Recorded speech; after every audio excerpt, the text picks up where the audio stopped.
کرے, خوب محنت کرے, تکرار کرے. آپ کا دورہ حدیث تک جو کام ہے نا وہ یہی ہے کہ جو آپ کے اسباق ہیں, جو آپ کی کتب ہے, بس اسی پر نگاہیں مرکوز ہوں, اسی کو پڑھیں, دوسری چیزوں کی طرف توجہ نہیں کریں, اسی کی تکرار کریں, زیادہ سے زیادہ اسے یاد کرنے کی کوشش کریں. ساری کی ساری کتاب تو یاد نہیں ہوتی ہے, لیکن خاص خاص چیزیں آپ یاد کرنے کی کوشش کریں اور ساری توجہ اسی کی طرف ہونی چاہیے. یہ جو مطالعہ ہے یہ دورہ حدیث کے بعد پھر یہ مرحلہ شروع ہوگا. دورہ حدیث کے بعد پھر مطالعہ کا مرحلہ شروع ہوگا, بڑی بڑی کتابوں کا, امہات الکتب کا. لیکن دورہ حدیث تک آپ کی جو بھی منطق کی, فلسفہ کی, نحو کی, صرف کی, فصاحت و بلاغت کی, معانی کی, بیان کی, بدیع کی, حدیث کی, اصول حدیث کی, تفسیر اور ترجمہ قرآن اور حدیث پاک وغیرہ جو بھی پڑھائی اسباق جاتے ہیں, بس ساری توجہ اسی کی طرف ہوتی ہے, ساری توجہ اسی میں خوب سے خوب مہارت حاصل کرنے کی کوشش کرو. پھر دورہ حدیث کے بعد اب مطالعہ کا میدان آپ کے سامنے آئے گا. اب یہ مرحلہ شروع ہوگا, کیونکہ اب آپ میں اگر اس طرح سے آپ نے پڑھا ہے تو اتنی صلاحیت اور قابلیت پیدا ہو جائے گی کہ اب آپ ان کتابوں کو سمجھنے لگ جائیں گے.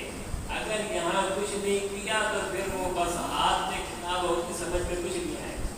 کتاب ہاتھ میں ہوگی, سمجھنے میں کچھ نہیں آئے گا.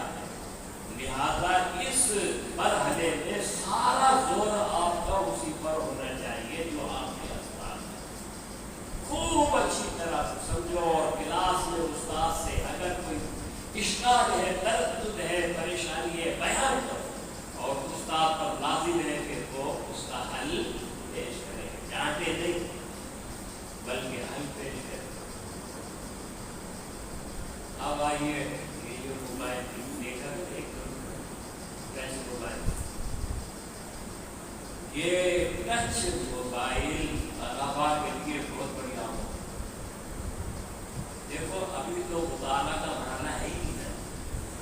چلو اگر کوئی کہتا ہے کہ بھئی ہم اس میں کتابیں لوڈ ہم کر لیتے ہیں اور ہم ان کو دیکھتے ہیں, پڑھتے ہیں, یہ مرحلہ تو دورہ حدیث کے بعد ہے. اس وقت تو اسباق آپ کو پڑھنے, کتابیں پڑھنی اچھی طرح سے سمجھ کر اٹھنا ہے کلاس میں. اب یہ بھی بات ہی بات ہوتی ہے کہ ہم ٹچ موبائل سے مطالعہ کرتے ہیں, پتہ نہیں مطالعہ کرتے یا مطالعہ کرتے. یہ بڑا خطرناک ہتھیار ہے, اس میں نہ جانے کیا کچھ آتا ہے. تو آپ چلو یہ تو دیکھتی ذرا ایک منٹ, اب دیکھا تو بڑا مزہ آیا, لذت آئی, چسکا آیا. اب پتہ چلا کہ گھنٹوں بس وہی دیکھ رہے, خرافات, واہیات, فحاشی, بے حیائی. تو یہ خطرناک چیز ہے. ہم نے پابندی لگائی ہوئی ہے, لیکن دیکھیں اس کے باوجود اوپر چادر کر لیتے, اندر دیکھتے رہتے. کیا دیکھ رہے ہیں؟ فلمیں دیکھ رہے ہیں, ڈرامے دیکھ رہے ہیں. تو یہ بہت بڑی آفت ہے. اپنے آپ کو دور رکھو, نفس کی قربانی دو اگر علم دین صحیح حاصل کرنا ہے. جنہوں نے نفس کی قربانی کی ہے, ہمارے استاد محترم سعید ملت رحمت اللہ تعالیٰ نے, وہ سوکھی روٹیاں بھی ان کو کھانی پڑتی تھی بنگال شریف میں, اور وہاں استاد الاساتذہ حضرت علامہ عطا محمد بندیاتی رحمت اللہ تعالیٰ علیہ کے پاس پڑھتے تھے. علامہ عبد الحکیم شرف قادری رحمت اللہ تعالیٰ علیہ نے لکھا ہے کہ ایک دن جب صبح کلاس میں پہنچے تو پتہ چلا کہ استاد صاحب کسی کام سے رات کو چلے گئے. تو وہ لکھتے ہیں کہ علامہ غلام رسول سعیدی, ان کی آنکھوں میں آنسو آ گئے